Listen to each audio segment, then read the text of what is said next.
நாம் நெக்ஸ்ட்டு பார்க்க இருக்கிறது HTML image take. So image take வந்து நம்மளோட வெப்சைட்டில் ஒரு இமேஜை ஆட் பண்ணுறதுக்கு இன்சர்ட் பண்ணுறதுக்கு நம்ம யூஸ் பண்ணுறோம். ஸோ நம்ம வந்து HTML இமேஜ் டேக் கொண்டு வரது வெரி சிம்பிள். ஸோ இமேஜ் டேக்கான கோட் இதுதான். ஸோ img src ஈக்குவல் கொடுத்துங்க, img srcன்னு கொடுத்து ஈக்குவல் கொடுத்துட்டு ஒரு இமேஜை வந்து எங்கே இருக்குதோ அதனுடைய அட்ரஸோட பாத்தை வந்து இங்கே நம்ம கொடுக்கணும். ஸோ அதுக்கு நம்ம வந்து நம்ம கம்ப்யூட்டரில் இருக்கக்கூடிய இமேஜ் வந்து நம்ம ஏதாவது ஒரு இமேஜ் எடுத்துக்கணும். ஸோ நான் என்ன பண்ணேன்னா கீபோர்டில் விண்டோ கீயும் அப்படிங்கிற கீயும் நான் சேர்த்து ப்ரெஸ் பண்ணுறேன். ஸோ சேர்த்து அழுத்தினா நம்மளுக்கு வந்து மை கம்ப்யூட்டர் ஓப்பன் ஆகும். ஸோ இந்த இடத்துல வந்து பார்த்தீங்கன்னா நான் வந்து இமேஜ் எங்கே இருக்குதோ ஏதாவது ஒரு இமேஜ் எடுத்துக்குவோம். ஸோ நான் ஒரு இமேஜ் எடுத்துக்கிறேன். உங்களுடைய பிசி அல்லது லேப்டாப்பில் இருக்கக்கூடிய ஏதோ ஒரு இமேஜ் ஓப்பன் பண்ணிவிட்டு நீங்கள் என்ன பண்ணுறீங்கன்னா வந்து ரைட் கிளிக் கொடுத்துட்டு இங்கே ஓப்பன் வித் வாங்க. ஓப்பன் வித்தில் வந்துட்டு நீங்கள் எந்த ப்ரௌசரில் HTML கூட ரன் பண்ண போகிறீங்களோ அதே ப்ரௌசரை ஓப்பன் பண்ணுங்க, அப்போ தான் கரெக்டாக இருக்கும். ஓகே, இப்போ வந்து பார்த்தீங்கன்னா இமேஜ் வந்து ஓப்பன் ஆயிடுச்சு. இந்த இடத்துல வந்து பாருங்கள், நான் செலக்ட் பண்ணி காமிக்கிறீங்களா, ரெட் கலரில் காமிக்குது இல்லையா, இந்த இடத்துல இதுதான் வந்து இந்த இமேஜ் எந்த இடத்துல இருக்குது, இந்த கம்ப்யூட்டரில் எந்த பிளேஸில் இருக்குதுங்க சொல்லுது. அதாவது D:, கௌரி அப்படிங்கிற ஃபோல்டருக்குள்ள 1006.png அப்படிங்கிற ஃபார்மேட்டில் இந்த இமேஜ் இருக்கிறதா சொல்லுது. இந்த அட்ரஸை நீங்கள் அப்படியே வந்து என்ன பண்ணிக்கலாம், காப்பி பண்ணி Ctrl+C கொடுத்து காப்பி பண்ணிங்க. இந்த லைனை செலக்ட் பண்ணி Ctrl+C கொடுத்து காப்பி பண்ணுறீங்க. இங்கே வந்துட்டு img src ஈக்குவல் இந்த இடத்துல பேஸ்ட் பண்ணிடுங்க. இந்த ஃபைலை மட்டும் டெலிட் பண்ணிடுங்க, இது தேவையில்லை. இப்போ நாம் இதை க்ளோஸ் பண்ணியாச்சு. ஸோ இமேஜை கொண்டு வரதுக்கு இது ஒரே ஒரு சிம்பிள் டேக் தான், இதுக்கு வந்து க்ளோசிங் டேக் கிடையாது. ஸோ Ctrl+S கொடுத்து நீங்கள் வந்து இதை சேவ் பண்ணிக்கங்க. சேவ் பண்ணிவிட்டு நீங்கள் இப்போ ரன் பண்ணுங்கள். ஸோ ஓப்பன் பண்ணால் பாருங்கள், நம்மளுக்கு இங்கே இந்த இமேஜ் வந்து வந்திருக்குது. ஓகேவா? ஸோ ஒரு இமேஜை கொண்டு வரக்கு நம்ம என்ன பண்ணுறோம், img src ஈக்குவல் கொடுத்துட்டு ஒரு இமேஜ் எங்கே இருக்குதோ அந்த இமேஜ் மேலே வச்சு மவுஸோட ரைட் சைடு கிளிக் பண்ணுறோம். ஓப்பன் வித்தில் வந்து நம்ம எந்த ப்ரௌசரில் கூட ரன் பண்ண போகிறோமோ அந்த ப்ரௌசரை ஓப்பன் பண்ணி அங்கே அட்ரஸ் அந்த மேலே காமிக்கூடிய அட்ரஸ் பார்த்து மட்டும் காப்பி பண்ணிட்டு வந்து இந்த இடத்துல நீங்கள் பேஸ்ட் பண்ணிவிட்டு ரன் பண்ணால் இமேஜ் வந்து வந்துடும்.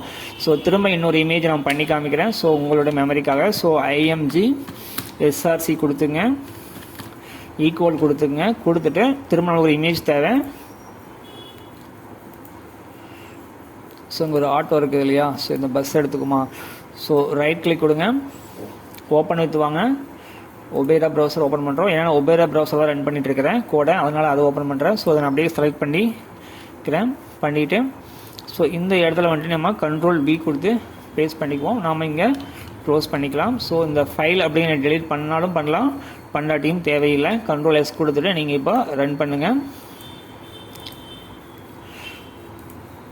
ஸோ பார்த்தீங்கன்னா இந்த பஸ் இங்கே வந்துருச்சு, உங்களுக்கு தெரியும்.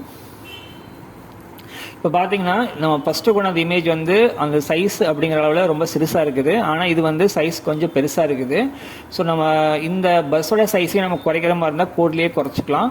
ஸோ நம்ம அதுக்கு என்ன பண்ணணும் அப்படின்னா வந்து ஹைட் அண்ட் வித் கொடுக்கணும். ஸோ நான் வந்து பாருங்கள், ஹைட் HEIGST ஹைட்டு கொடுத்துட்டு ஈக்குவல் 100 அப்படின்னு கொடுக்குறேன். ஸ்பேஸ் விட்டு வித்து ஈக்குவல் 100 அப்படின்னு சொல்லி நம்ம கொடுத்துட்டு Ctrl+S கொடுத்துட்டு இப்போ நம்ம இதை ரெஃப்ரெஷ் பண்ணுவோம். ஸோ ரெஃப்ரெஷ் பண்ணால் பாருங்கள் ரொம்ப குட்டியாகிடுச்சு. ஸோ நம்ம இன்னும் கொஞ்சம் பெருசாகிக்குவோம். ஸோ வித்தை மட்டும் நான் 200 கொண்டாந்துடுறேன். ஓகே, இப்போ வந்து நம்மளுக்கு பஸ் வந்துருச்சு. ஸோ இது மாதிரி வந்து இந்த இமேஜ் நம்ம வந்து கொண்டு வந்துடலாம். இந்த இமேஜுக்கு நம்ம ஏதாவது பார்டர் செட் பண்ணுறனா கூட பண்ணிக்கலாம். ஸோ அதுக்கு என்ன பண்ணால் பார்டர் ஈக்குவல் 3 அது மாதிரி கொடுத்துங்க. ஸோ 2 or 3 ஏதோ ஒன்று கொடுங்க. இது வந்து சைஸு. ஸோ பார்த்தீங்கன்னா உங்களுக்கு தெரியும், இதை சுற்றி வந்து ஒரு பார்டர் வந்து கிரியேட் ஆகிருக்குது.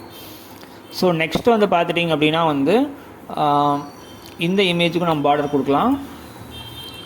ஸோ பார்டர் ஈக்குவல் 3 கொடுத்துட்டு Ctrl+S கொடுத்துட்டு நம்ம இதை ரெஃப்ரெஷ் பண்ணுவோம். ஸோ ரெஃப்ரெஷ் பண்ணால் பாருங்கள், இது ஒரு சைஸில் வந்திருக்கு, இது ஒரு சைஸில் வந்திருக்கா. ஸோ இதை சுற்றி வந்து நம்மளுக்கு இமேஜை சுற்றி நம்மளுக்கு ஒரு பார்டர் வந்து கிரியேட் ஆகிருக்குது. இது மாதிரி வந்து இமேஜ் டேக்கை யூஸ் பண்ணி ஒரு இமேஜை நம்மளோட வெப் பேஜில் வந்து இன்சர்ட் பண்ணிக்க முடியும். இந்த வீடியோ உங்களுக்கு புரிஞ்சிருக்குன்ட்டு நாங்கள் நம்புகிறோம். மற்றும் ஒரு வீடியோவில் சந்திக்கலாம். இந்த வீடியோ உங்களுக்கு பிடிச்சிருந்துச்சுன்னா மறக்காமல் லைக் பண்ணுங்கள், கமெண்ட் பண்ணுங்கள், சப்ஸ்கிரைப் பண்ணுங்கள்.